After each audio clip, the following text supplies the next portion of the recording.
Halo YouTube. Di sini koneksi aku, wih, tunggu deh. Koneksi aku sama YouTube dan juga para subscriberku, aku nggak mau nge-fake, nggak mau palsu tapi bener-bener real. Pengen buat juga video journaling, memantau diriku dan melatih kemampuan komunikasi. Aku merasa kalau ngomong video kayak gini, terus upload ke YouTube depan kamera, ngomong aku terlalu cepet. Kenapa sih rasanya? Emosi mungkin terlalu cepat, atau pikiran terlalu cepat, otak ini bekerja terlalu cepat, sementara mulut gue itu nggak bisa cepat-cepat, harus pelan-pelan.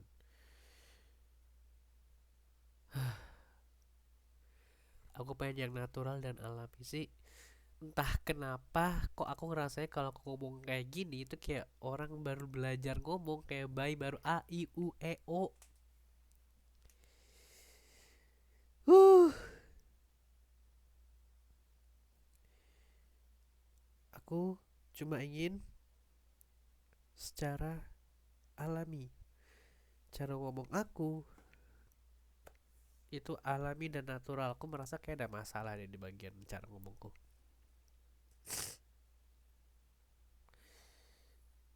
Dan saat ini aku sendiri di Jepang. Aku gila juga sih kerja di Jepang, tapi nggak punya koneksi dan teman sama sekali. Itu bener-bener di 6 bulan pertama luar biasa, kena mental separah itu. Tapi untung aku bersyukur juga di sisi kan terbata-bata lagi, pelan-pelan. Di sisi lain aku juga bersyukur proses aku cari kerja di Jepang itu lama, 5 tahun. Dari aku awal nol belajar bahasa Jepang cuma dengan modal aku pengen kerja di Jepang. No, no, bukan. Dengan modal aku pengen kerja di luar negeri. Sebenarnya waktu ini mimpi aku, pikiranku bercabang-cabang. Ini ini mimpi aku dari aku kecil. Untuk seenggaknya sekali lah seumur hidup tuh, entah kerja atau belajar, intinya ke luar negeri. Dan alhamdulillah sekarang gue berada di titik itu. Waktu yang cukup lama, 5 tahun. Dan sebenarnya aku udah hampir nyerah.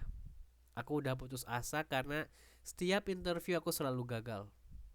Gagal interview, coba lagi nggak keterima. Interview, coba lagi nggak terima. Sampai di mana di titik ya udahlah, kalau mimpi ini nggak tercapai nggak apa-apa. Aku seneng kok bisa ketemu dengan orang-orang Jepang dan ngobrol pakai bahasa Jepang, itu udah cukup. Sampai yang dimana tadi ya, tujuan setiap aku interview, tujuan aku kerja di Jepang, wawancara dengan orang Jepang, itu udah pas interview ya udah lepas lepas lepas. Sampai akhirnya di suatu titik aku nemu hobi baru, yaitu wawancara pakai bahasa Jepang dengan bahasa Jepang.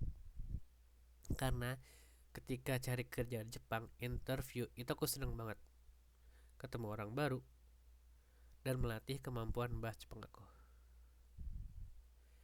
Itu prosesnya selama 5 tahun jauh lebih seneng, jauh lebih nikmat. Prosesnya, menikmati proses dibanding ketika sudah sampai di tujuan. Tapi memang seneng ketika kita sukses, dapat mimpi lu tuh sukses, senengnya luar biasa. Tapi kesenangan itu fana.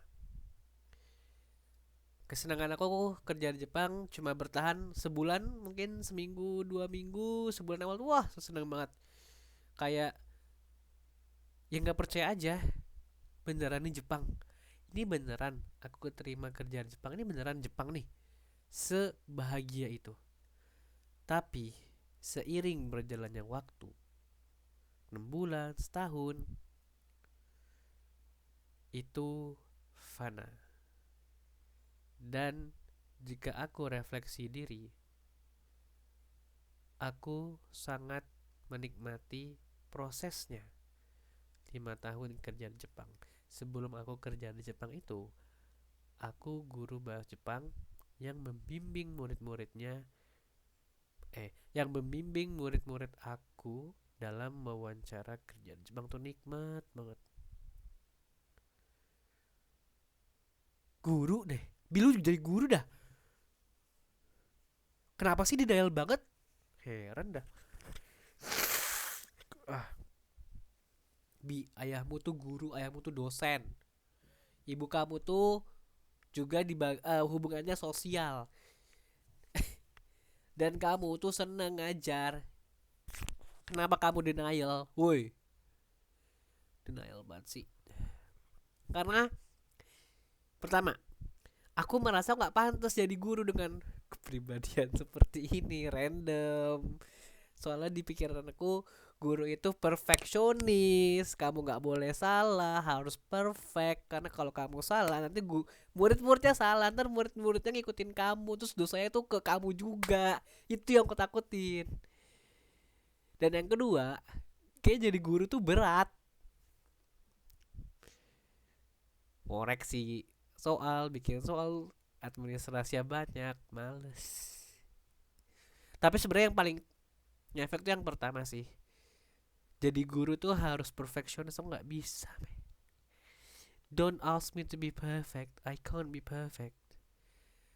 Aku nggak bisa sempurna. Selama hidup ini rasanya lebih banyak kesalahan dan kegagalan yang kulakukan dibanding keberhasilan dan kesuksesan. Dan aku merasa nggak pantas aja jadi guru gitu. Tapi aku seneng ketemu orang. Lu denial banget sih ini. Udah, cukup dulu ini video yang dimana aku pengen hubungan YouTubeku ini dan dengan orang-orang yang dengerin aku itu real, nyata kondisi aku sekarang dan sebenarnya tanpa harus memasukkan diriku. Aku kalau video kan macam-macam pikiran gue bercabang-cabang. Waduh, oke. Aku cuma berharap selama aku hidup, sebelum aku meninggal, aku bisa menggunakan diriku dan memaksimalkan bakat dan potensiku seutuhnya, dan meninggal dalam keadaan tidak meninggalkan apapun, kayak die with nothing, kayak aku udah mengeluarkan semua potensi bakat internal dan memberi manfaat bagi orang lain. Itu aja, aku gak berharap banyak. Semoga bermanfaat buat kamu yang udah dengerin aku. Meskipun random banget, tapi aku sangat berterima kasih bisa bercerita seperti ini. Terima kasih, semoga video ini bermanfaat. Bye.